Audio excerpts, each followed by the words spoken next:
Hello नमस्ते, it's me night king blog. म हजुरहरूलाई आज एक डेलिभरी ड्राइभरको बारेमा केही कुरोहरू भन्न गइरहेको छु। यो सबै डेलिभरी ड्राइभरहरूको राति डेलिभरी गर्ने ड्राइभरहरूको बारेमा छ। यो मेरो आफ्नै स्टोरी हो। एकचोटि सुनिदिनु होला। सबैले मन परेमा लाइक कमेन्ट अनि च्यानललाई सब्सक्राइब गरिदिनु होला। हस् त म सुरु गर्न गइरहेको छु। जब सहर निदाउँछ, सडक सुनसान हुन्छ, त्यति बेला केही मानिसहरूको यात्रा सुरु हुन्छ। म तीमध्ये एक हुँ, डेलिभरी ड्राइभर। यो कुनै हिरोको फिल्म होइन, न त सजिलो जिन्दगीको कथा।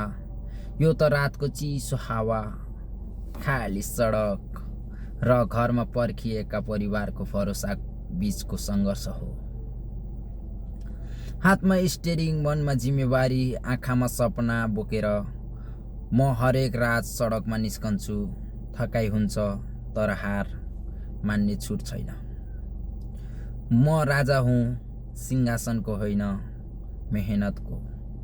र यही हो night king delivery driver life.